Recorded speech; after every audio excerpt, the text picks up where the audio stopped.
In this section we're going to talk about polar coordinates, and if we want to give polar coordinates to a point on the plane, we need a point O for reference and a half-line array starting at the point O. And in our xy plane we're going to use the origin 0, 0, x equals 0, y equals 0 for reference, and we're also going to use the positive x-axis as the ray starting at the origin.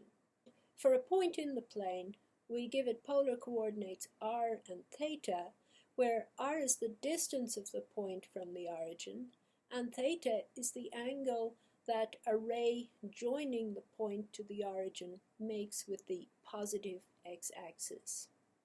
Here are some points whose polar coordinates are given, and we'd like to figure out where exactly they are in the plane. Giving the distance from the origin and the angle that a ray joining the point to the origin makes with the positive x-axis gives us a unique address in the plane for each of these points. And the first one has distance 2 from the origin, so it must lie on the circle of radius 2 centered at the origin, and because the angle that a ray joining the point to the origin makes with the positive x-axis, because that angle is pi over 4, it must also lie on this ray starting at the origin, which makes an angle pi over 4 with the positive x-axis. So this point is at the intersection of this ray making an angle of pi over 4 with the positive x-axis and the circle centered at the origin with radius 2.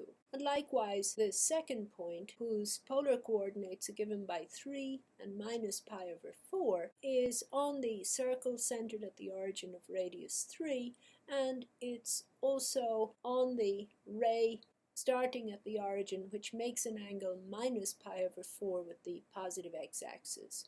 So we can see that it's on the intersection of these two geometric objects, which is right here in the fourth quadrant.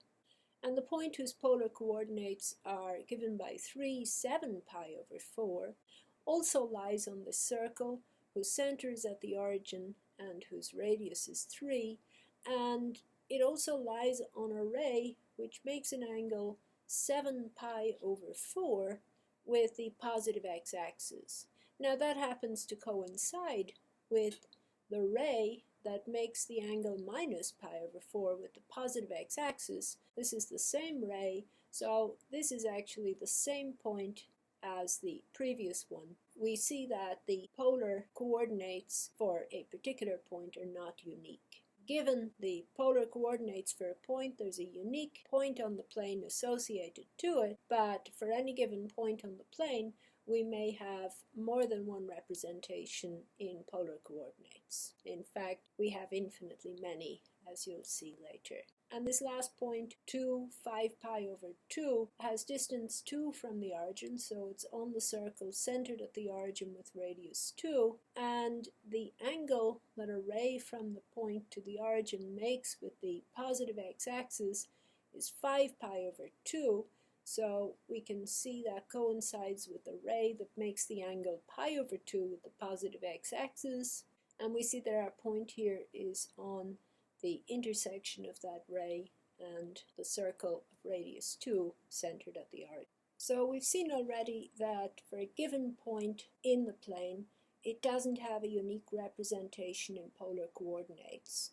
A simple example is the origin, the point x equals 0, y equals 0. It has infinitely many representations in polar coordinates. It can be represented as 0 theta for any angle theta. And also we saw that a point r theta coincides with the point r theta plus 2 pi, or in fact r theta plus 2n pi, where n is any integer. We can also extend our definition to include polar coordinates where the first coordinate is negative.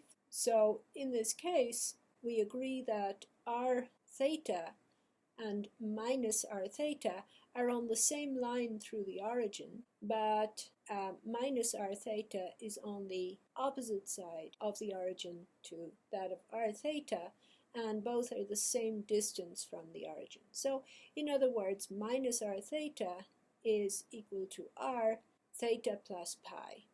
So for example, the point minus 3 pi over 4 is the same as the point 3 pi over 4 plus pi, which is the same as the point with polar coordinates 7 pi over 4, which is one of the points we plotted last time.